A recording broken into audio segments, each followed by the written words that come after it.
So this is another Grit and Grind basketball podcast. I'm your host, as always, David Sagoe, here with Thomas Arnal. Bam. What up? And he can't even get it wrong because it's Michael Downey. All right. Well done. We are back to cover the Olympics again and a little bit of NBA. A little bit. Bit of action. A little bit going on. Happy days and stuff, but we'll get to it. So the Olympics, Group A, Tom. Yay. Let's jump in. Let's just jump right into it. As they say on the YouTubes, let's just jump straight into it. Hey, guys. After all of our adverts. Before we do that, please like, share, and subscribe. Make sure you hear that. Okay. Well, let's shall we start with the the game with the least suspense or the least. You didn't think a comeback was on the cards? The one we also coming, which was Team USA versus Iran, which ended in 120-66. What is it? Destruction. I don't know what the word they use. Yeah, they didn't deserve that. Thrashing. But again, I mean, who was surprised? Who didn't see that coming? You right. 50 points is a lot, man. Yes, 54 is it starts getting ugly. Team USA shot the 3-point ball again very well, of course, as we predicted in the last episode. They ended up shooting 55%, and what was it? Almost 50% for three. They made 19 out of 39. And then there was a change in lineup in the starting five by Pop just to get rid of all those potential crying that was starting to appear after game one. So he started Drew Holiday, point guard, and then he went with Devin Booker, Lillard, KD, and Bam. And it worked. It worked, against the Asian champions, I think. Iran. I don't know how much there's to say. I mean, it's just like it's one. I guess he was the easy an ass whooping. USA. It was an ass whooping. Yeah. That's the thing. How much you can learn and take from that game, really, when it's a win in those sort of proportions. Yeah. Well, I mean, they clearly started off as you said. They switched up the opening lineup. They're clearly going well. They don't have a lot of choice, but they are clearly going a small ball. KD was guarding their center, who is a ginormous man, and did actually play quite well. But it just seemed like I don't know. I don't know if it was just because Iran were quite weak, or if they kind of got the rocket up them from the grilling that they've been getting from the media. But it was definitely a switch in attitude, I felt. I think the interesting bit is that no one on Team USA played over 23 minutes. So it's good they all played a minimum of 10. No, actually, Keldon Johnson only played 7 minutes. So, but the rest all have over 10 minutes, between 10 and 24. I think it's the maximum of 23. So they've at least managed to get everyone to play and get their legs in there and run around, I guess. So which is always good for the rest of the competition to get everyone involved. If you can, because he didn't play McGee and Grant in game one, so at least they get to run around. They both play about 12 minutes. So if you can learn something about the game, that's that. McGee did quite well when he was on there. Like you could see, having a guy that is that tall and that long, is really beneficial. Yeah, shocking. But yeah, so I think he might actually feature a bit more than what I was expecting. They need a big guy. They do. Yep. They do. It depends who they're up against. KD will hold up against some opponents. There's others that I think might just bulldoze him. So you also don't want him, taking elbows in the post from Marc Gasol and stuff. So they need to use him there sparingly but intelligently, because he has the length. He just doesn't have the size. Yeah. I mean, Dame was the one that sort of killed this game early. he came in hot, left hot, and the game was over. It was just utter destruction. Yeah, I don't know. Is that much to say?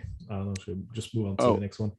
And the lineup changes you mentioned, like Zach LaVine also moved down the pecking order a lot. Middleton came in and took over a lot of his minutes. So did Booker. So the finals guys, I think, are starting to catch up to the rest of the team and showing their ability. Yeah, they're game ready. Right? They can just jump in there and be efficient. I mean, the other guys. I mean, when was the last time Zach LaVine played a game? So they have the regular season, which was over 6 weeks ago, something like that. I just don't rate the guy that much either. To be honest with you, when you've got other people that can score in massive bunches, I don't see the value that he brings over a Booker or a Chris Middleton. Very little defense as well. So yeah, exactly. You know, when should have taken Trey. Yeah, there's a long list of people that they should have taken. Trey's at the top of it. That's what I was saying last episode. Is like people like Drew Holiday, even though they're less talented offensively, because they know how to do everything well, including defending a lot better. These are the type of player you want to bring in FIBA basketball. You want somebody that's like a Swiss Army knife and that can do it all and do it well. So, yeah, I mean, as much as LaVine is a scoring machine, I don't. We've seen it before. And you've got other scoring machines on the team already. Yeah. Exactly. All right, moving on. France, Czech Republic. Interesting game. So there was a little bit of important game for France, because if they won that, they were top of the group qualifying. They were, they would get the number one spot if they win that. So they started not badly. They played okay, but then Czech Republic came out completely on fire. They were 8 for 9 in the first quarter, for 3 in the first quarter. France wasn't switching on anything. They were just wide open for 3. It was just they were like, out of those 8 they made, I think at least 6 were just wide open threes. 5 or 6 of them were just like that. And then suddenly it was like, and that's what we said on the WhatsApp, like, oh, this is going to be hard the next night. It's for teams with all due respect, the Czech Republic doesn't have a long bench. They don't have people that can come in and just be as productive as your starting 5. So that's why when I saw they made 8 out of 9 and they were only up by 6, I was like, if you make 8 out of 9 in the first quarter, you should be up by 15. Yeah. Like you can't just be up by 6. Like over 10, I'd be like, okay, it's trouble. Under 10s. And that's what happened in the second quarter. France made some adjustments on defense. They started pressing, they do full court presses, just to disturb the point guard. And then they started coming out on all those shooters, and that, suddenly there was a turnaround, and France was up by, I can't remember how many, like 10, I think, at the half. And then the second half was just more of the same, I think, where France was just practicing their defense and their full court. And then they got the win. What was the score? 97-77. Yeah, by 20. I don't know. This it was a good game. It was the first time I saw a France game where they were in control, apart from the first quarter, but they didn't really panic. But then the following 3 quarters where, like, they had that one. It was like, there's nothing you could do with that. So it was pretty serious. It was pretty good. It was pretty professional performance. I think they did what they had to do. It would be interesting to see what they do in game 3 though, against Iran, if they'll start, like, put the subs on in the starting 5 and just get some other people to run around and do more stuff. Maybe we get to see Frankie Smokes finally, but he's got a muscle injury, so that's what I'm saying. He might not be back for the remainder of the Olympics. We just don't know what his status is. So I think we'll see the bench in game 3. Was that nothing to win, nothing to lose? Was that an injury from lack of movement off the bench? Probably went from his kitchen to the living room and just bang. So yeah, rough times. We'll see. Yeah. Cool. So that is our Group A analysis. you said France will play who in the next round if they qualify top? We don't know. Hang on, I can check the knockout stage. I don't really know. It's undecided. It's undecided just now, but I think hopefully not Spain. Well, Spain are likely to finish top of the group, so they right now they're level with Slovenia. Oh yeah, they have to play each other. Oh, that's going to be nice. Rubio versus old Doncic. Young cool. Doncic. I think it might. I think it has to be somebody who finished third in the group. So I don't know if that's how it works. Also, but there's three groups, so it doesn't match up perfectly. I have no idea how to work this out. It's a bit. I think once we get there and look at it, but it's that if it's Argentina or Germany, I don't know. Yeah. At least we know. I think from what I've read the other day was we cannot meet with Spain or Team USA before the semis. Yeah. So at least it's one more game. Yeah. Don't have to worry about Spain. That makes sense. Spain. You guys are good though. I think that you got a really strong team this year. But there are a few of them around. But I think it's quite open, really. The one thing I'm surprised with the French team is I didn't expect the triple threat of 7-footers to work that well. Like I was actually happy to see 2 7-footers on the court. At one point I was like, wow, this is actually really cool. Like I got used to small ball and then I went, damn, try and get in the paint with that. Back in the 90s. Generally for a couple of minutes I was smiling. I was like, oh my God, big man. That's awesome. Throw the ball in the air. Just love it. It's all good. Yeah. So I'm very surprised that they can play that way.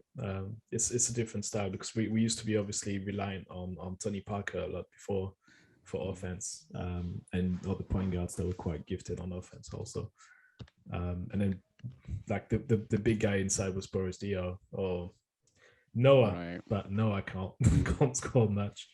And Gobert can score, like he can give him the ball. It's fine. But like having 7-footers like that, they can all score. Like the even Fall, he's gifted offensively. Like he didn't show much in the second game, but he can easily go up to 20 also. He's done that in the EuroLeague as well on a couple of occasions. So it's interesting how that team is built.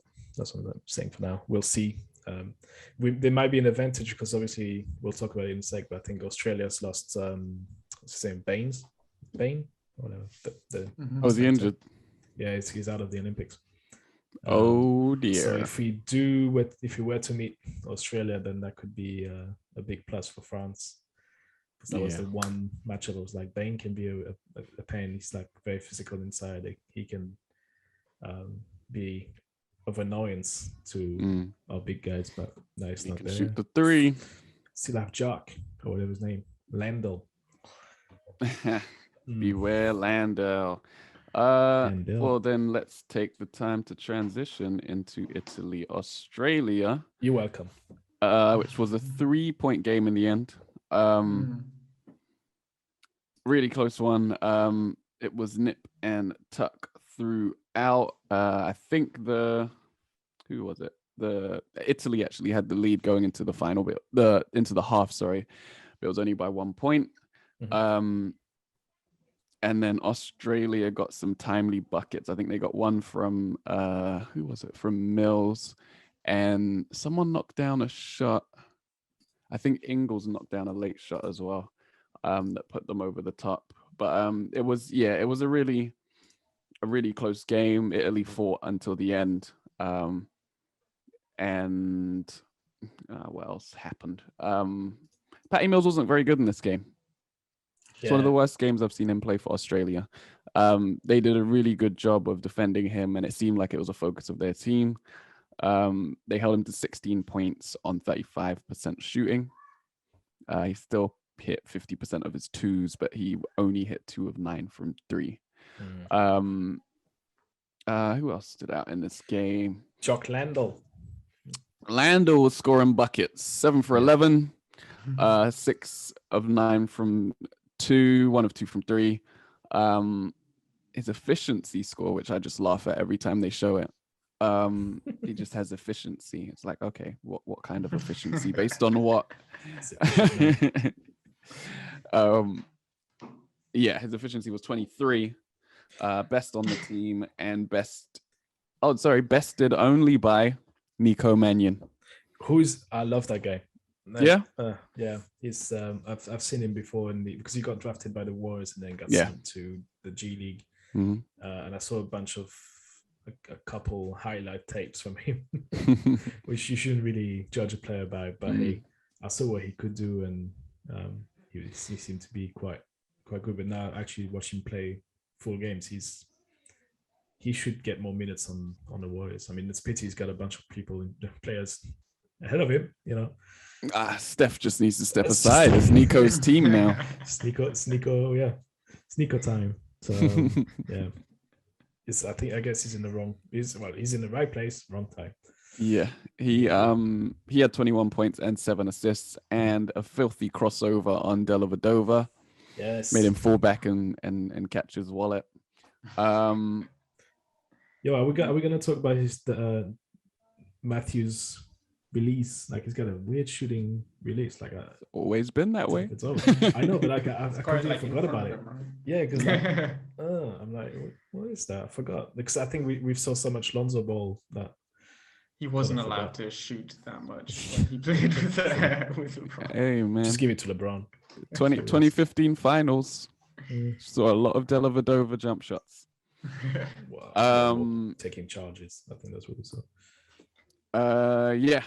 I think the only blemish on Mannion's game was 1 for 5 from 3, and that might be a reason why he doesn't play in the on the Warriors too much. Fontecchio, again, another great game. 22 points, 58% shooting from the field.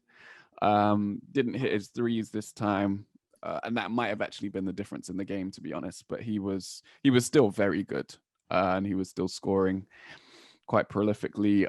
Gallinari didn't really turn up. He only played limited minutes, and it wasn't foul trouble, so I'm a little bit confused as to why he wasn't out there more.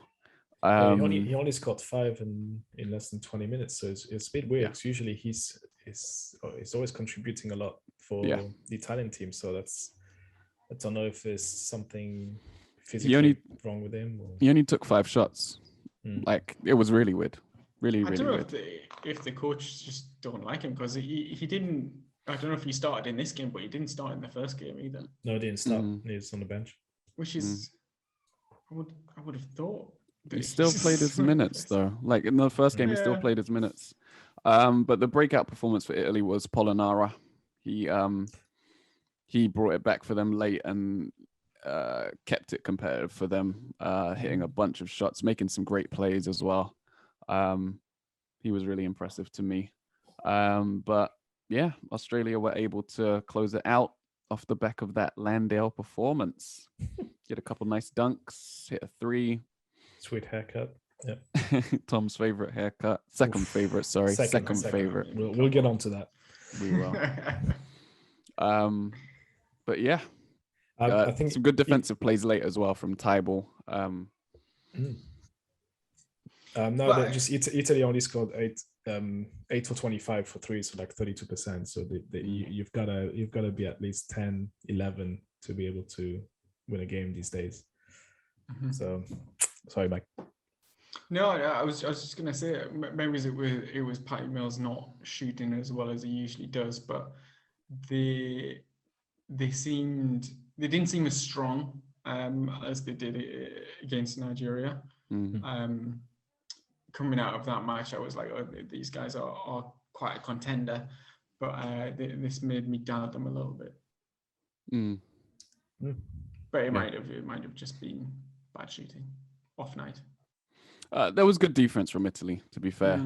I think it was Tonnet who was guarding Mills a lot, and there might have been someone else, but I don't think they showed them. But they guarded him really well. They guarded him out of the game.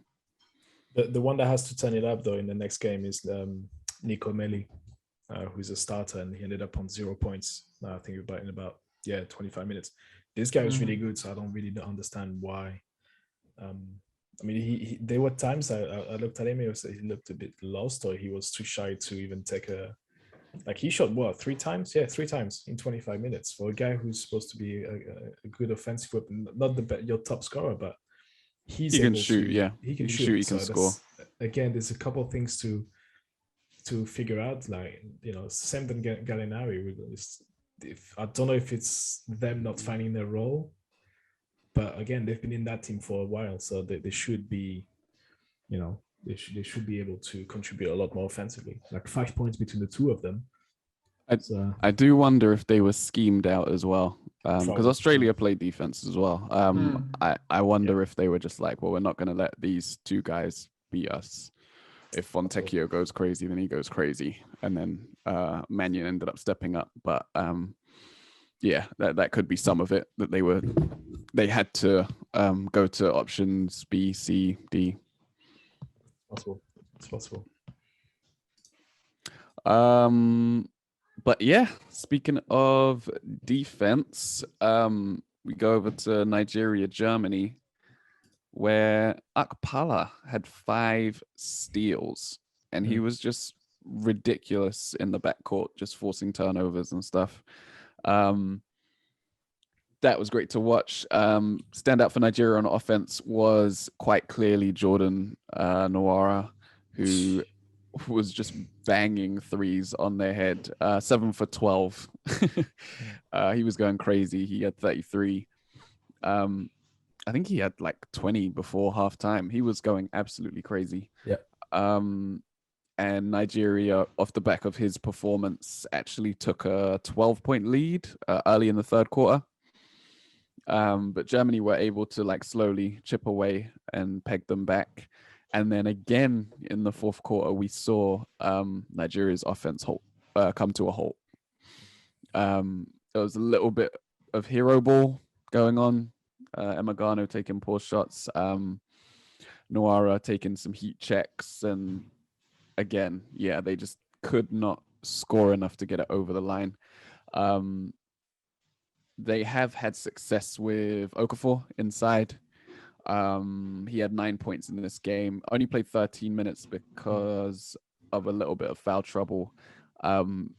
But he was able to do things when he came in. I think Precious Achua went out with a bunch of fouls. I think he had 3 in the first half, which is a lot for considering there's only 5 in the game.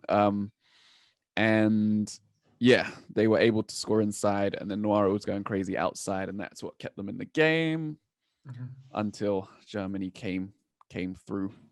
Mo Wagner went kind of crazy off the bench.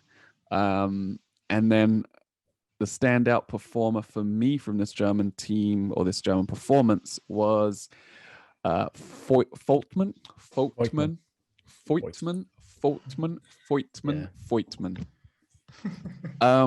He's good. He was great. 19 points, 2 for 5 from 3, but he was their big man. He was their backup big man. I think he's 6'10". 7 of 11 from the field, and he was just giving it to them inside and out. He had some nice passes, just put in a really good all-round performance and stepped up when they needed him, and led the team with 19 points. But the scoring was balanced. Bartel came through with some big plays late, scoring inside and out. And then our man Ost, put in a 3 late that was kind of the dagger. And from there, they were just traded buckets or stops until the whistle blew. But funny moment early in the game, Ost goes diving out of bounds. And instead of like diving straight towards the chairs and stuff or the benches, he slid along the sideline, and was just hurtling towards Mike Brown. Mike Brown just hurdles him comfortably. Just sees him coming. Oh, boom, boom. Just jumps right, left, clean over him. It was pretty funny. But neither of them really focused on it. I just thought it was pretty cool. But another good game, another competitive game. From start to finish. I enjoyed it. It was a shame with Nigeria, man. I don't know what's going on with them sort of late in the games, but they really do just seem to fall apart a bit and not be able to play in the same sort of way that they do, because they look really good early in the game, and I don't know what it is. I think to me it looks a little bit like they don't know each other as a team. You know, like the sort of experience you gain by playing a lot together, because there's a lot of players that just join in, right? Yeah. And I was reading an article about Okafor's addition, which I think he came in quite late, and that I think that he wasn't in those prep games against Team USA, and I think he came after that. He joined the team after that. Right. That would explain why he plays so few minutes as well. So he played a few minutes, but then also he took the spot of somebody else, and that somebody else was also in that rotation. So there were rumors. So again, I don't know how much truth there is to that, but definitely they said there's a bunch of rumors saying that, you know, it's like you came in a bit late, you didn't do the preparation with us. What the hell? But again, that's it. What's done is done. But it is. I still think there's the same sort of critic we had about, well, not critic, but observation we had about Nigeria is the same. It's like they're missing somebody who can score. Like obviously, one of them scored solely 3, right? But they need that at every single game. If they can fix that, having that go-to guy, and if they can fix their issue in the last quarter of just playing hero ball and falling apart, then they'll be all right. I think what I'm a bit scared about is that they'll, you know, because they've bottom of the group, right? They're 0-2. Very likely to go home. I don't think they're out just yet, but I think the chances of them going home early, I don't know if they're out. I think because Germany is 1-1. They're playing last games against Italy. It's also 1-1. So yeah, it's going to be tough. It's going to be tough for them to. But the odds are against them, right? Yeah. So my point is that I'm a bit scared that if they do go home early and they don't make it to the quarterfinals, that they just go, okay, bye Mike Brown. You know, let's. I think they should keep what they've got going. Make sure they do come back for whatever the next international competition is, the next Olympics, and keep running the same stuff, right? That just don't give up on it. Gain some experience and build up on that. Yeah. Because I really do think watching them play, they're a couple players away from being really good and making that jump. Yeah. And they're pretty young, like Precious and Akogi are pretty young players, and even Jaleel, it's not been around that long, you know. And if he is sort of newly with the team, it would make sense. Yeah, and I actually think there's other players that will get involved, like in the same way that Jaleel Okafor and Gabe Vincent, who's now Namadi Vincent, in the way that they've embraced their Nigerian roots and come through to play for the Nigerian team. I think more people would make that decision. Bring it home, Giannis. You know what to do. Listen. And then on the German side, like Voigtmann is funny because it's every time I forget about that guy, and he plays for Moscow in the EuroLeague, and like every time I see him, I'm like, it is right. You know, he's off the bench. Yes, he's not. And every time he started banging threes, and like the things you don't realize is that every time he's on the Moscow team and they go to the Final Four and they win the EuroLeague title, and every time that's him on the floor at the end in the fourth quarter banging threes, and it's quite funny. Like he looks like nothing, but then he's like this cheaper version of like Dirk Nowitzki. Like I'm just gonna go in there, bang a couple threes, and the end game. Yeah, really, really versatile scorer and just smart player. Like there was one play where he, well, actually this isn't that smart, but he, they passed the ball to him in the post, and as the ball was in the air, his man actually fell down, like getting over to him. He didn't know that. Obviously, he had his back to him, but like in one motion, just passed a touch pass out to the corner for 3, which happened to miss. But it was just like, ooh, like that level of touch, vision. All in a 6'10" scoring package. It was just like, this guy can really play, really play. Oh, talking about vision, should have done Lucas Wank didn't play, yo. No, No, they did not play for the wank ban. No wank on the floor. No. The NP. The Olympics committee are like, we can't have this. He's not allowed to play. Can you imagine the scene? There's like, so we've selected Lucas Wank. He's coming to the Olympics with us, and then suddenly somebody said to the German coach, like, do you know what this means? No, I was like, oh shit, it's too late now. His name's on the list. We can't send him home. It's his name. You can't do anything. Can't play him against English-speaking countries. Gotta think about the broadcasters. ESPN and Discovery. They can't play that. He'll never be on any Disney-owned broadcast. Imagine a documentary on his life. Yeah.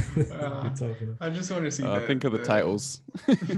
Well, I was watching have a fit, try and like not say something or not laugh when they say something. I was watching. There's a documentary on Disney Plus on Star, which is 30 for 30 on Christian Leitner. It's like I think it's called "I Hate Christian Leitner." Yeah, so you could do the same, like "I hate wank," or "I love wank." Depends on what side where you stand in. Where you stand on him, he's polarizing. Some people love him, some people hate him. Yeah. I'm saying. So we move to Group C. We should. We definitely. I'm glad we had that talk. Group C. So, first match, Slovenia versus Japan. This was another nice little showcase for Luka. He got into foul trouble, so didn't actually play as much. He played 25 minutes, but managed to put up 25 points, 7 and 7, 2 steals and 2 blocks, and a nice little showcase of what he could do. He looked so casual out there. He came back in for the fourth quarter and was just pulling out some like step back threes that you was like, it looks too easy for him out there. Did you see that as the assist he's done, like when he went in the paint and then just kick it out to the guy on the wing, and he just went. Even look at it. He just literally just stayed like that in front of the Japanese defender. I was like, "Can you stop, Luka? Just chill. It's okay." Yeah. So they pulled out the win pretty convincingly, 116 to 81. Japan did. It looked worse than what it actually was, because Japan did play pretty well. Hachimura, especially, he got 34 points, 7 and 3, 50% from the 3-point line. And he might be the most athletic player at the Olympics this year, to be honest with you. He's just he's up there. I don't know if it's just who he's been playing against and his team, but he just looks absolutely huge and stacked. And yeah, is sort of getting like a highlight dunk at least once a game as well. I've been quite impressed with him, considering like he's been out on the Wizards and I've not seen him play that much. I don't think he's been getting that many minutes. He looks quite comfortable in a leading role. So he's been quite impressive, but they just weren't a match for Slovenia. Even with Doncic out, they still sort of comfortably held the court. Zoran Dragic had quite a good game. He had 24 points. We made the comment in the group that the Slovenia just played the ultimate Mori ball. They just don't take any mid-ranges. It's all either right in the middle of the paint or it's a 3. And they didn't shoot that well. I mean, it was 38%, but they shot well enough. And they had the drives going pretty well. There wasn't any. They took 39 threes again. What was it in the first game? Game 1, 43, wasn't it? Yeah.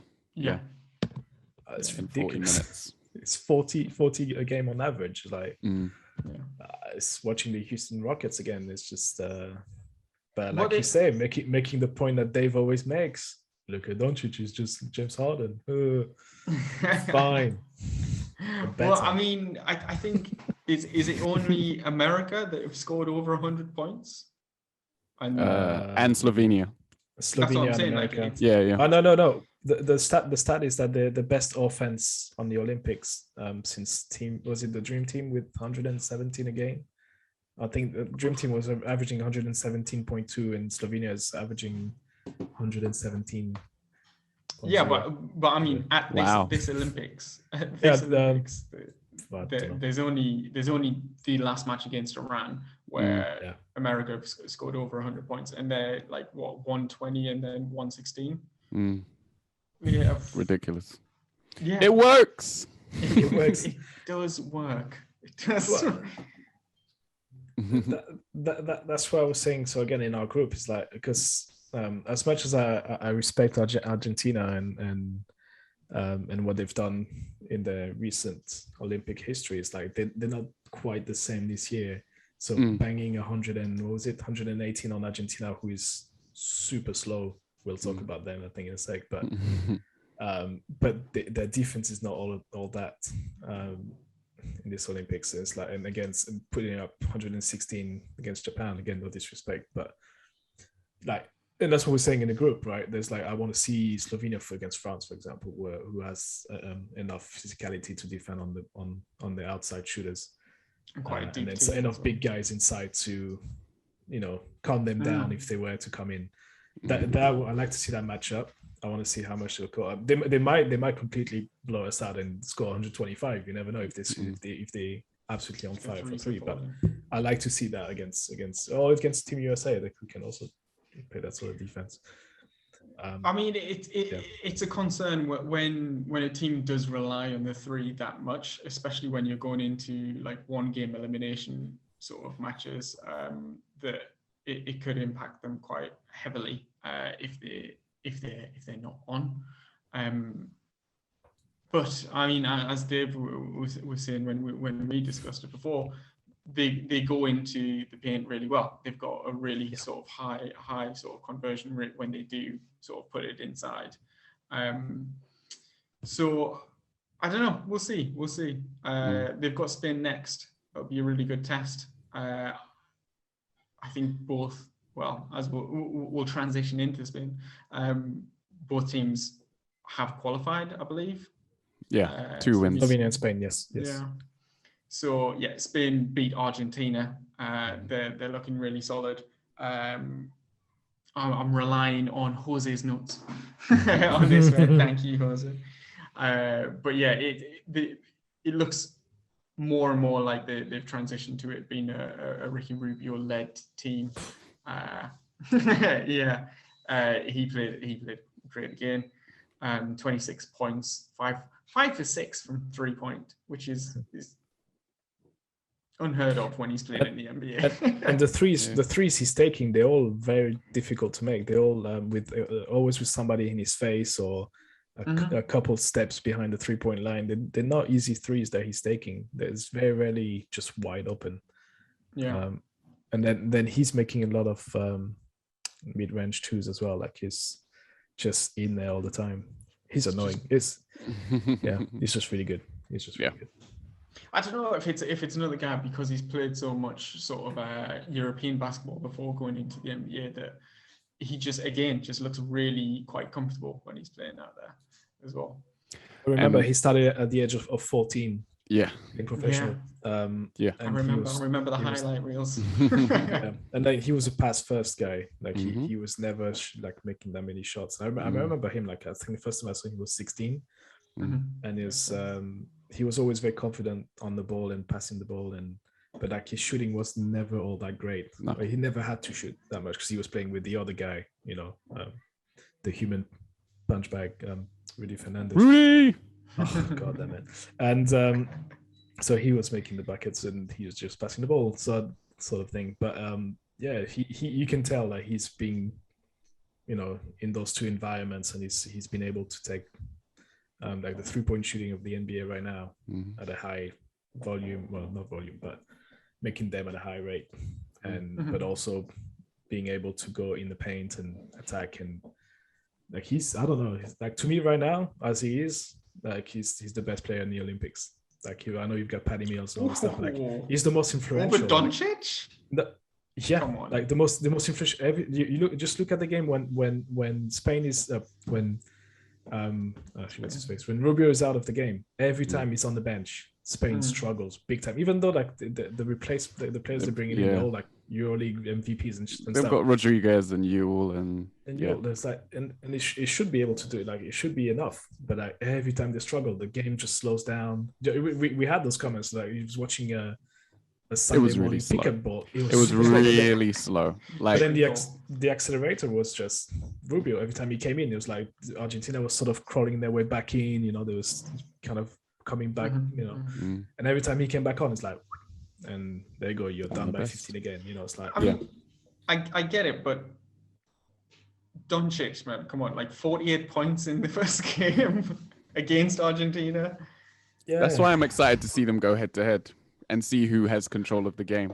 But it's just disappointing that it's not going to mean a lot, right? Unless they're gonna try and sort of jockey for position. Yeah, it's the battle for the top of the group. Oh, dude, Spain's been doing that for years. That they accidentally lose the last game and end up against France. They've done it in the last 10 years. They've done it 4 times. 4 times. I mean, it's when you can just chalk it up as a win, then why not? And why not? Yeah, I think it's interesting. This was interesting to watch Rubio play because it was so slow, and I think when players talk about like with experience, the game starts to slow down because you know where the help is coming from. You can make the right reads and stuff like that. I wonder if just the fact that it was played at such a slow pace that he was just like, well, I can see everything going on with ease. I don't need to make any quick decisions. I can just dissect and do what I need to do with all of the lack of speed on the court right now. Yeah. I mean, there's one play that illustrates that, is that there's that inbound play for Argentina, and then he just comes out of nowhere, steals the ball, shoot a 3 with somebody in his face, and I'm like, that's not the Rubio I know. Like, what are you doing? Like, what is that? There's nobody under the basket for Spain to rebound. It's just like YOLO. I'm just going to take that as best I can. That's how much confidence he's got. Yeah. But he's the least annoying Spanish guy on the team. So, shouts to La Provitola. He had a breakout game, 27 points, 5 of 9 from 3, and Tom's favorite play of the Olympics so far. Oh yeah, best haircut. What was his name again? Let me get back to him. We're just gonna skip the behind the back inbound pass. Yeah. Oh yeah. Hang on. I said best play, not best play. hair. I thought you said best hair. I told you it's important. Yeah, best play is the behind the inbound pass. Was the last play in the third, and just like behind the back bounce pass under the basket for, I think he was, can't remember who he was for, but and then they get a 2 and get an N1 as well. So it was like, wow, it was so pure sex. I can't actually remember seeing somebody go behind the back for an inbound pass. It seems unnecessary, but it looked really good. I was pretty happy with that. Yeah. Anyway, best haircut. Get to the important part. Number 83 on the Argentinian team, Tayavec Galizzi. Please report to the hairdresser. Please go to your barber. I beg of you. I will PayPal you some money to get yourself a haircut, because I almost punched my TV. Okay. Please. That haircut must take such dedication. Like that's been going for a while. Fair enough. Yes. It's not an accident. Keeping those sides work, low. Lots of work. Yeah. That's sides low. But yeah, I mean, yeah, just like on Argentina, yeah, they did have La Provitola play really well, but they didn't get enough from the supporting cast. Scola was pretty slow coming out, and just isn't able to sort of come up against some of the guys like Willy Hernangomez and Marcus All. And Pal, Slick Pal, so fast. It was slow on action there. Scola versus Gasol. I was like, what is going on? Did we go down to like 3 frames a second? Is that my TV messing up? It's just no. I mean, a lot of people say, yeah, respect to those two legends, but I'm like, yeah, that wasn't the best basketball I've ever seen. I'm a bit the disappointment to me on the Argentinian team is Gabriel Deck, who I thought would be bringing a lot more. As I keep mentioning, I saw the Argentinian team play against France last year or 2 years ago as a friendly game, and he was just like, he had all the movements you could think about, like everything, all the super technical, super gifted, and like it seems like it's disappeared unless they're not feeding him the ball enough. Mm-hmm. I mean, he did play 30 minutes and shot 8? Yeah, he took 8 shots and made 1, but he's non-influential. Yeah, and I think it was a dunk. So he's got no weight on team's offense. Like he's not bringing much, which is super surprising to me. So I think Jose has to come back next episode and explain himself. Like what's wrong with Deck and what's wrong with you guys' haircut. We need explanation. And he has to wear his Deck jersey while he explains it as well. Indeed. Yep. And he has to wear the haircut too. It's gotta go for it. If they get bounced in the first round.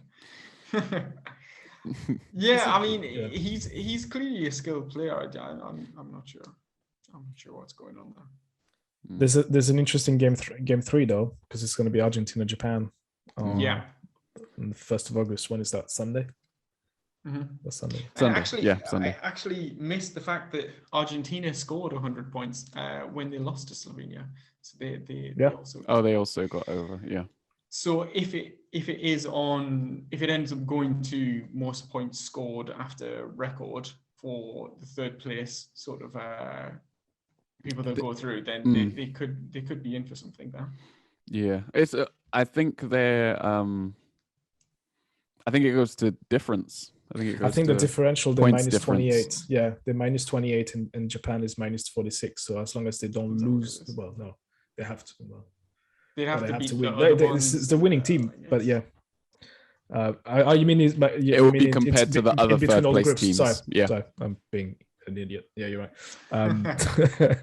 Yes, you're right. So they're minus 28, minus 3 for Germany, and minus 14 for Czech Republic. So in terms of point difference, that's why they have to have a good one against Japan. Yeah. And hope that like the Czech Republic gets battered by Team USA. I mean, Czech Republic destroyed. They beat Canada, in Canada. I guess it's not the same levels as Team USA, but in theory, Team Canada was meant to be one of those. Still North America. Yeah, North America, speak English, But Team Canada was meant to do they?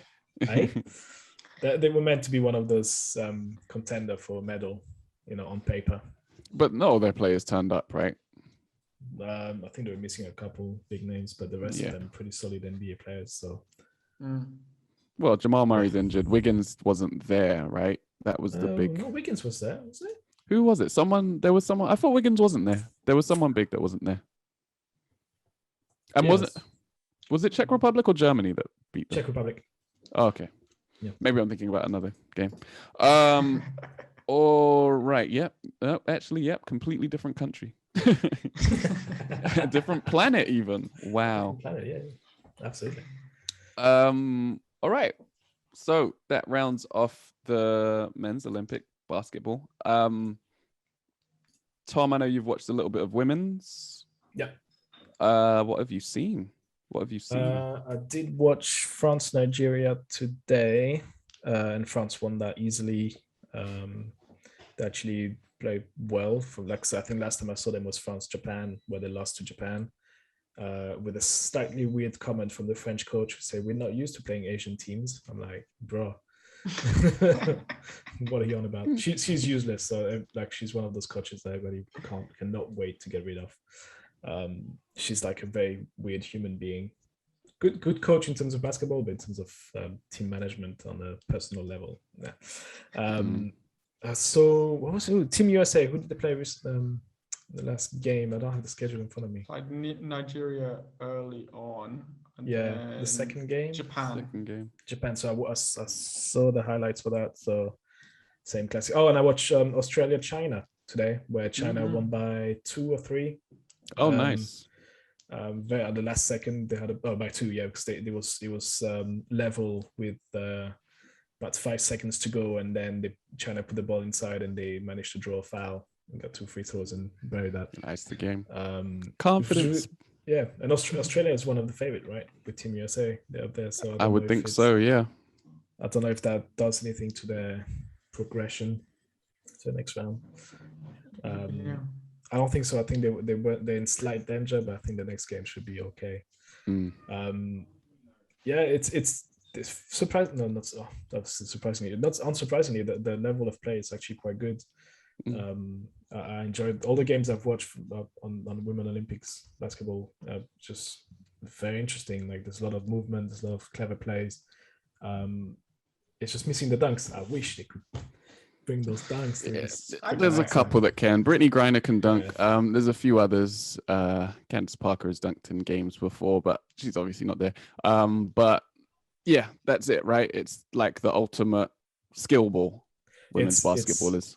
Yeah, you can see the basketball IQ. So it's very high, and you can see how there's a lot more discipline on the women's side of basketball when it's like this is the play we're running, bang, bang, bang, bang, and there's a lot less hero ball as well, which is quite interesting to see the differences between men and women's basketball. So I don't know if you guys have seen any games, but bits and pieces. America looked really strong. I feel like they're kind of like locked on for the gold on this one. I don't think I mean the 3 teams I've really watched, actually Nigeria also, but the 3 teams I actually watched the entire games were France, Team USA, and Australia. And I think these are the 3 that will probably end up having medals in what order. I don't know, because you never know, but Team USA China looked pretty strong, right? China was they've got some big players like in the paint. I was like, whew. They take room. There's like the builds. It's very impressive. Yeah. I don't know. Team USA for the gold, I think, for that one, and then I think silver between France and Australia, depending. And then we break down the finals of the 3x3. They hadn't occurred when we podded last. So we had 2 finals, didn't we? If we stay with the women, we're already talking about the women's game. Over there, we had the Russian Olympic Committee versus Team USA. No, Team USA was France. It's Serbia. Serbia. Yeah. For the men. Women's. Sorry. Oh, women. Sorry. No. It was Serbia, wasn't it? Was Team USA? Team USA France, because we can talk about that one. Largely infuriated a lot of people that game. The officiating? Yeah, that call. There's like 45 seconds to go. It's 16-16, I think was the score. France that was the semi though, right? That was the semi, yeah. And then France had the ball, and then the I think it was Plum, the number 5 on Team USA, touched the ball. Yeah. Ball goes out, and then they give it to Team USA. And after reviewing it, when it was obviously deflected. For 3 minutes, I was like, I saw it once. I went, deflection. Can you go now? Yeah. So yeah, largely annoyed a lot of people, including myself. Anyway, the finals. Who were they playing against? It was Serbia, right? Team USA, Serbia in the finals. Team USA, ROC. Yeah. ROC. Oh yes, of course. Yes. Yeah. The semi was ROC China. Yeah. Oh. What was Serbia then? What was Serbia playing? That was the men's. That was the men's? Yeah. Oh yeah, of course we talk about the guy on the Serbian team who's Right. Yep. One of the best players in the world. Yeah. Yeah. So that was the big surprise for me, because Serbia had been 7-0 and then got absolutely roasted by the Russians, 21-10. So it ended up being Russia versus Latvia, or ROC versus Latvia in the men's final. And then Latvia won it. Was it the first medal or first gold medal ever at the Olympics? Was it? Oh wow, that's dope. That's so dope. Yeah. I watched them both. The men's game was very, very physical. It wasn't. It was not pretty. I don't know if you saw the dude that kept on getting his ankle taped, and then they cut off the taping, and then they retaped it, and he's just out there on one leg trying to make stuff happen for them. He eventually sits down, and then their leading scorer just hits an unbelievable three, real late to basically win the game. It was as close as you could get to a buzzer beater without being an actual buzzer beater. Oh, it was to get 21, right? It was like, yeah. But it was really close as well. Yeah, really, yeah. really Well, close. at the time of the shot, it was 18-19. So it was get the three to win the game, or two in this thing. Yeah, the long shot. The long shot behind the arc, which he did, which is really, because I think it was one of the only leads of the game. Like Russia had been up the entire time, until late, and then they just came back. One of the Russian guys lost the sole of his shoe and just taped that up and carried on. He went Zion. Turning point. Yeah. Ridiculous. How do you not have spare shoes? Hey man, they're not making that NBA money. Yeah, it's just the Olympics, man. They don't get paid. Only the Olympics. Amateurs. Amazing. It was the most Russian thing I think I've ever seen. Just put some tape on it and just get back out there. It's not an excuse. Just play on. Yeah. Yeah. And then, go on. No, I was gonna say I'm glad they've added 3-on-3 in the Olympics though. It's really cool. It's a fun sport. It's easy to get into once you explain the rules. But I know my kids were watching it. They were like, "Oh my god, it's so cool!" It's really exciting to watch, right? And they're super quick matches. I feel like this Olympics they've tried to be like, we're the cool kids Olympics. We're bringing in skateboarding. We're bringing in surfing. We've got this basketball where they play music all the way through. Yeah. It has been the cool Olympics, right? Yeah. Just no fans. That's the only sad part. For us 80s kids, we're all loving it. Yeah, mate. Yeah. Tony Hawk's is back. Skateboarding's back. It's great. Surfing. Yeah. No, it is cool. Man, I saw some. I know we have our little end segments where we talk about random Olympic stuff. I saw a dude split his board on the in the surfing. In the surfing? Yeah, his board split in two. The commentator said something really funny. He was like, he's looking for a jubbly bubbly wave. And he's like, oh my God, he split his board in two. I was loving it. Incredible. I need to catch some. But yeah, I'm not big on surfing, to be honest. I don't think it's that good to watch. But yeah, it was a cool moment, funny moment for sure. Any other random nonsense Olympics? No, just shouts to Simone Biles. Yeah, man. Yeah, good for her for looking after herself after what she's been through.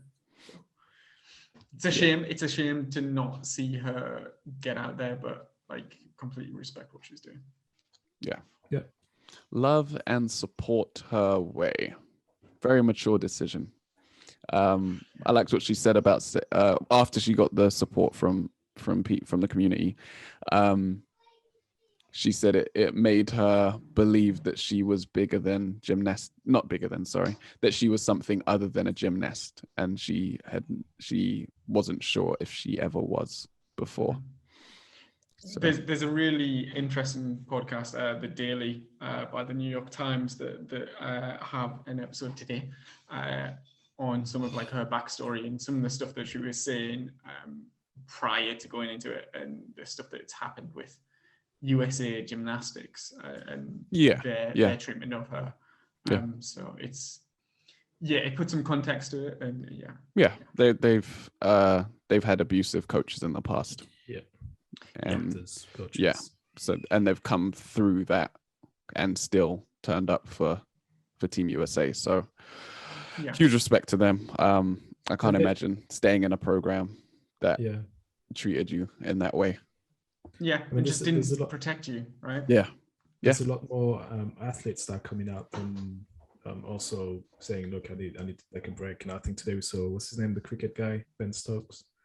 Yeah, he withdrew. I know him. I don't know too much about cricket, but again, he said the same. Like, I need to take some time out for my mental health. So it's quite interesting that it's now, I'm not saying majority, but maybe athletes are a lot less hesitant in coming out and say, "Look, I need a break for however long you need it to be," and just reflect on what they're doing and what they need to change. So, yeah, it's a good thing. Doing this flippy, spinny shit for a bit of gold is not actually the priority. Yeah, exactly. My health is, for sure. Shouts to Kyrie Irving. Speaking of taking care of your mental health, he opened. What was it? Was it a water solar pumping? Solar panel. Go ahead. It's a solar panel powered water treatment facility in Pakistan. Which is awesome. That means clean water for a huge number of people who may not have otherwise had it. So yeah, hopefully he continues to do great work for humanity, as he has been in the last few years, at least that we know of. Great thing to do. Do you think he's giving shout out to Nike for fucking up his shoes? What, the leak? Oh god, I was like, the design. I don't know. I thought it was quite. I thought it was actually awesome that he went, nah. I've never seen these. What is this? And if they're real, they suck. I thought it was pretty cool. Yeah. And then I guess we get to the trade. The Los Angeles Lakers traded Kentavious Caldwell-Pope, Kyle Kuzma, Montrezl Harrell, and the number 22 pick, who turned out to be, is it Isaiah Jackson? His last name Jackson? Sounds familiar. Let me double check for the fact checking. To the Washington Wizards for Russell Westbrook. He becomes the third All-NBA player to join the Lakers. I can't remember whether Gasol was ever All-NBA, But yeah, he becomes the third big star to join the Lakers, making a big three, which I'm not excited about in the slightest. I'm interested. Go on. Tell me why. And the more I think about it, the more I think it's bad. He's just, it's actually weirdly very similar to the whole Ben Simmons thing. Like, it's just, you need to have such a perfect setup around Westbrook for him to win in the playoffs. Mm-hmm. And LeBron and AD isn't it, right? Like, I feel like if they win in the playoffs, it will be in spite of Russell Westbrook, not because of Russell Westbrook. He will be great at pushing the ball in transition in the regular season and maybe in the playoffs too, which is great. But in any half-court situation, even if you have, I don't know. I was thinking about this earlier. I was going to say, I was discussing this with some other dudes. I was going to say, even if you had like Duncan Robinson and Joe Harris in the corners, am I not allowed to discuss with other dudes? No, dare you. Wow. Just drop that in there, right? All right. I was going to say, even if you have Joe Harris and Duncan Robinson in the corners, like, all you would have to do on a Westbrook AD pick and roll with LeBron standing somewhere is just collapse and dare them to shoot, right? You stay on the shooters. It doesn't matter who the other two shooters are. Mm-hmm. You stay on them and you just dare Westbrook, Davis, and LeBron to beat you with jump shots. Yeah. And you go from there. And the Lakers did that to the Rockets when Westbrook was on the Rockets, right? They just backed away off him. Yeah, cool. Yeah. Take it. And then put a late double on Harden and then just said, go ahead, rest of you guys. But to be fair, Westbrook was injured and was coming back from COVID in the bubble. Mm-hmm. we saw when he wasn't fully healthy at the start of the season, how he wasn't great either. And then once that team got some semblance of health, he was much better down the stretch, right? But he's still not an efficient player. And I think that's what you need around AD and LeBron. The thinking is you get another ball handler, so LeBron doesn't have to shoulder the load of the offense. But on every possession, I would still rather have it in LeBron's hands than in Westbrook's hands. For sure.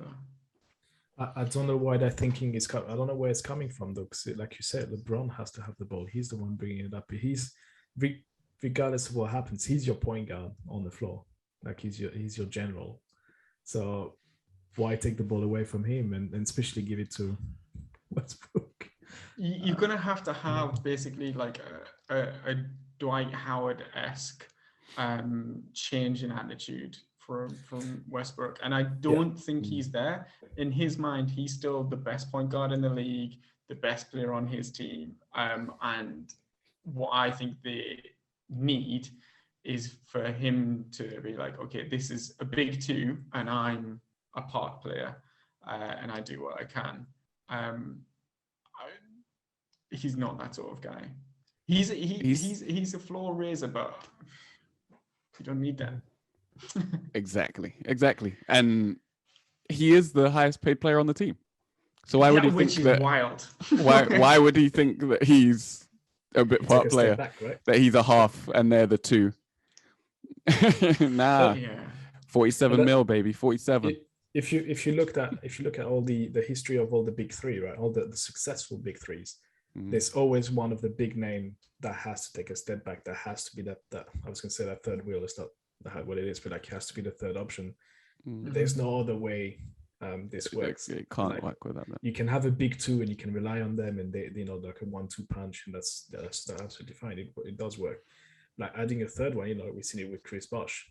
Like he was the leader on the Raptors. You can discuss Chris Bosh versus Westbrook, but what I mean is that he was the number one option. He went into Miami and he went, okay, I'd gladly take that in exchange for a ring. Can you see Westbrook doing 7 rings. Especially when AD is going to be in and out. Yeah. Especially when AD is going to come in and out of injuries like he always does. Do you know what I mean? Can you see that season where AD picks up an injury? Who's your number 2 now? Westbrook. Okay, fine. AD comes back after 4 weeks off. He's now number 2. Can you say, are you the coach and go, hey, Russ, you're 3 now? Sure. Yeah. And that's exactly what I would say will happen. I think the first few weeks, it'll be like, oh yeah, I'm a new Westbrook. Let me just dribble and not get a triple-double. And then there'll be some strife, or they'll go on a losing streak or whatever, and you'll be like, nah, fuck this.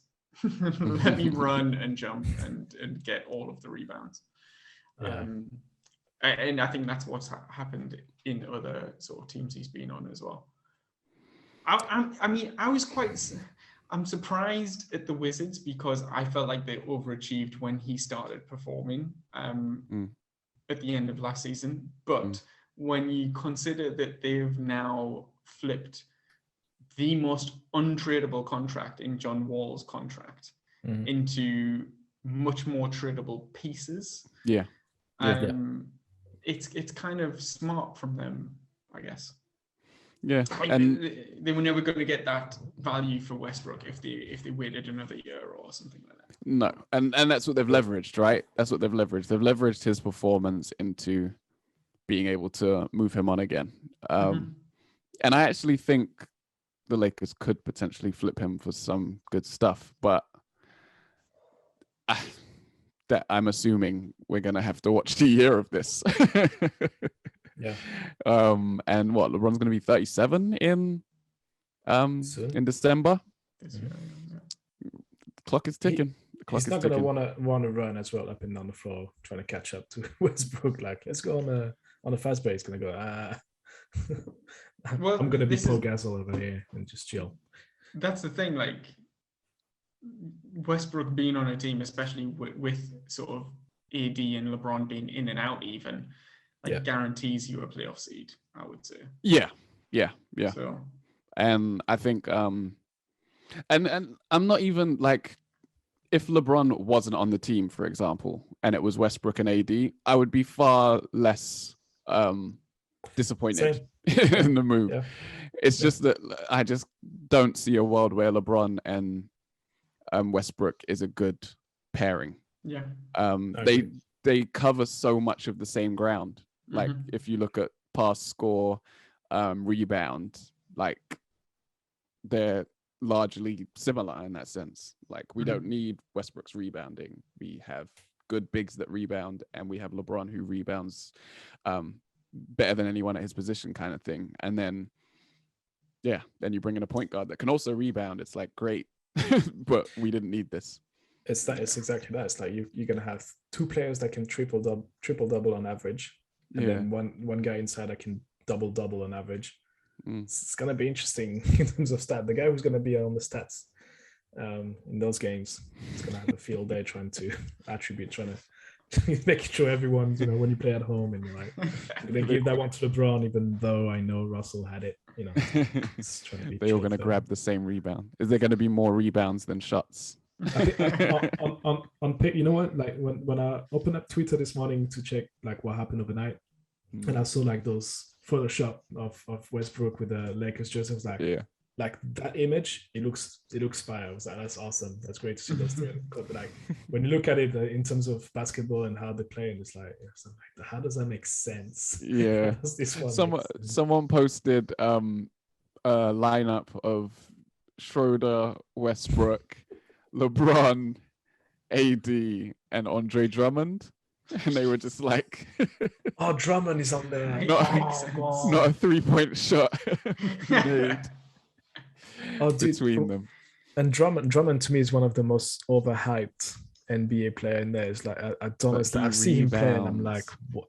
Can he?" He comes like he's not a big part. It's just weird. Like he still has this hype around his name. It's like he still can command a big contract and all that stuff. I'm like, how? Well, we're gonna see. He signed a minimum. His contract is up, and he's a free agent. Knicks have money. No, we don't want. No. I was quite happy when we missed him. Are you sure? I was quite happy when we missed him the first time. I was like, the Lakers paid how much? You go. Now he's on the market. No. Now he's on the market. I'll take Dwight Howard on over that. I would too. Yeah. And it's weird. Like, obviously, Russell Westbrook is way more talented, but it's weirdly similar to that in that, like, I would take DeRozan over Westbrook. I would take Kyle Lowry over Westbrook. Buddy Hield. Like, obviously, he's not as talented, but yeah, like, he's a much better fit. Yeah. Well, that was the other proposed trade, right? Yeah, I wouldn't want to give up all of what we gave up for Buddy Hield, but no, and we couldn't because the contracts would be over. But yeah, I'd be more excited for a Buddy Hield signing than I am this. Yeah, but we'll see. Rob Pelinka can pull off some crazy things. I mean, the Lakers brand does attract like top tier free agents as well. On people to make themselves a free agent to be able to go and win a ring with LeBron. So we'll see. It's for not done. Sure. As you said, the season is some way away. Yeah, and then I guess that trade was part of the draft night trades. There were a couple of others. I believe was it Indiana who moved up in the draft, or was it Memphis who moved up to Memphis someone moved else up to get Zaire, that's the one. That was the 10th pick. Yeah, that was the 10th pick. They traded with New Orleans. They traded Valanciunas away. And that's how they ended up moving up in that draft. So he's now playing with Zion. That's going to be interesting. The Kings at 9 chose Davion Mitchell, which a lot of people were surprised about because he is a small point guard and he's not likely to be able to play at the same time as Fox. He's known for his defensive work, and he is not a good shooter.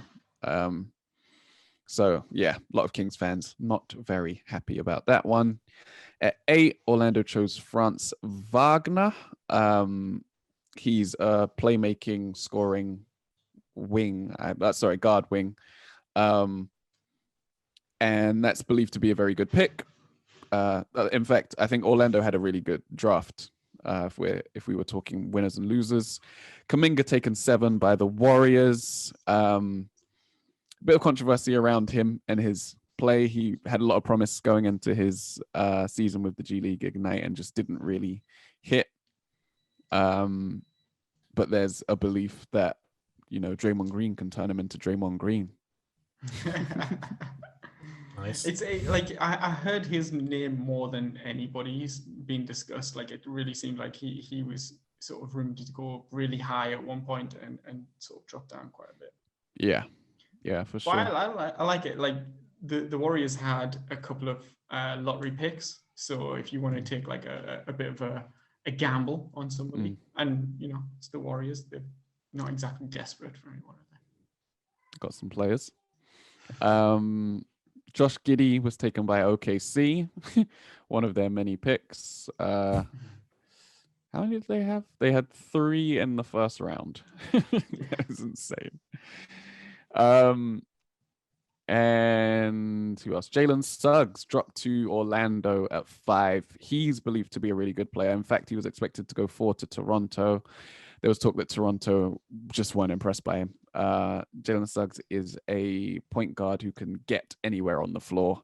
I think he has a reputation as a bit of a chucker, but he's a good player. Like, he's a talented player. I think some people compare him to Anthony Edwards with like a more consistent jump shot. I think, and maybe not as high a ceiling.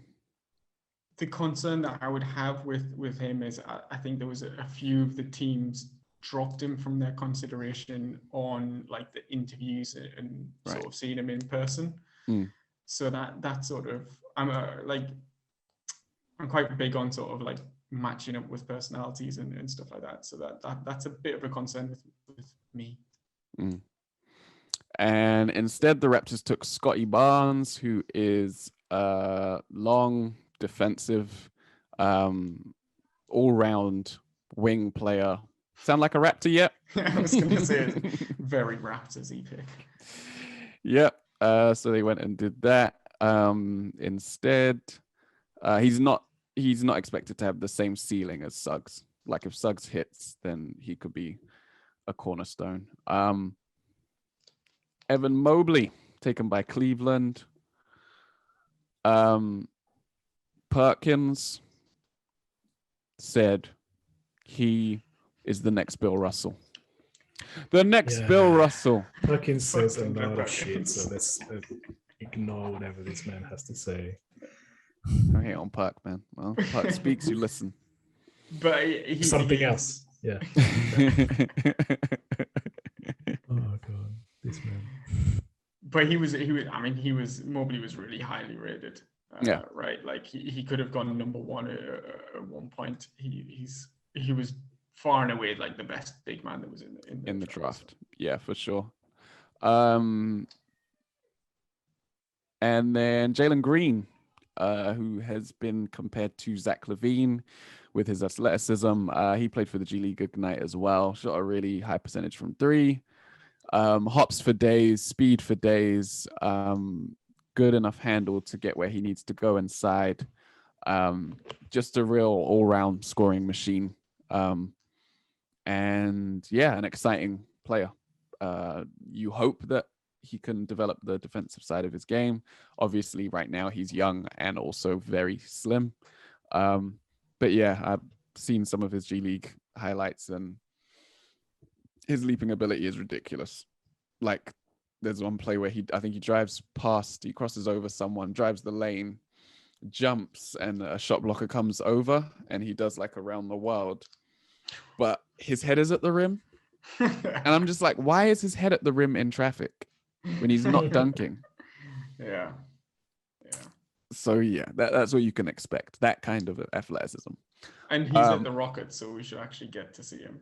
Oh, he's also going to play. Yeah. Best suit in the draft. Oh, come on. Flares. The fit. Flares. Cool. The Flares are drip. cool. Sparkly flares. Sparkly flares. Amazing. Yeah.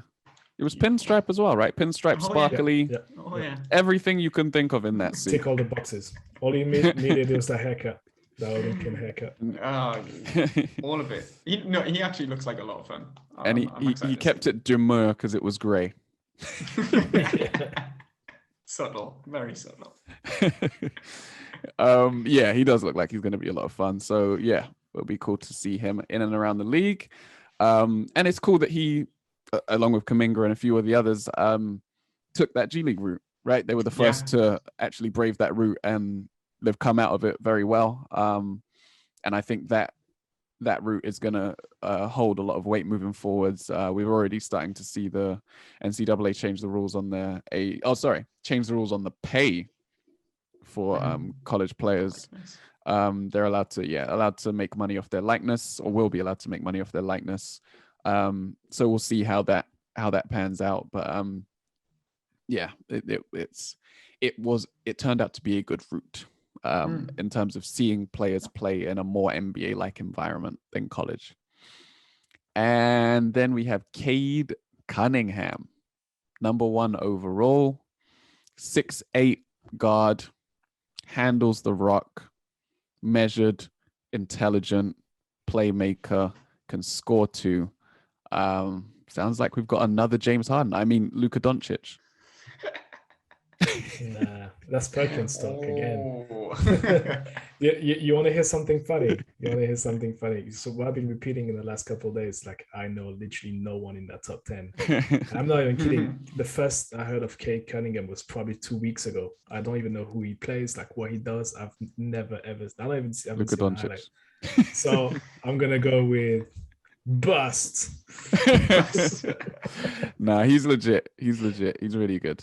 Where was he? Was he in NCAA? Yeah. Okay. Oklahoma State. He's going to Detroit. He's happy to go to Detroit. I think he made sure that they knew that he was happy to be going there. And they have a nice little young core over there now. They have Cade Cunningham, Isaiah Stewart, obviously Sadiq Bey, Jeremy Grant isn't that young, but he's over there as well. It's turning out to be a nice little core that can develop together over there. Yeah, I mean, the rest of the guys that they've drafted like last year were all quite defense sort of focused. So him being sort of a score first sort of guy, and being quite sort of like confident. It seemed like he was like relishing like leading an NBA team. I think that's kind of spot on for what they needed. Yeah, great fit. So yeah, it's going to be exciting to see him play in the league. And Perkins said the best prospect since LeBron James. Think about that for a minute. This is the new segment. Look at what Perkins says. Think about that for a minute. Not Kevin Durant. Not Joel Embiid. Not Anthony Davis. Yeah. Best prospect. Yeah, sure. Should we get Perkins on the show one day? It would be funny. Just call him up. I'll slide into his DMs. Can't afford him. Can't afford him. He'll come for free. Afford him. For one time. That one time only. All right. So that concludes our episode. Thank you for listening. If you're still here, we're going to be back next week with. Wait, when's the Olympic final? Didn't we say it was on the 7th? Oh, okay. That's good. So they're actually stretching out the knockout rounds. There's one more week. There's one more week of Olympic basketball. Perfect. There's quarters, semis, and finals, and I think one more game in each group. Perfect. So we'll be back next week with another episode on the Olympics. And if any other trades go down, we'll be here to break those down too. Thank you for listening. Remember to get us on social media at Grit and Grime Pod. Like, share, rate, review, the podcast wherever you listen to it. And I guess that's it. I've been your host, David Sagoe. That has been Thomas Arnal. Yeah. Get vaccinated because I want to see some crowd in the stadiums. You know, I don't like the empty stadium. So get vaccinated, wear a mask, please. I've had enough of this. Yeah. And Michael Downey. Good night. And we're out of here.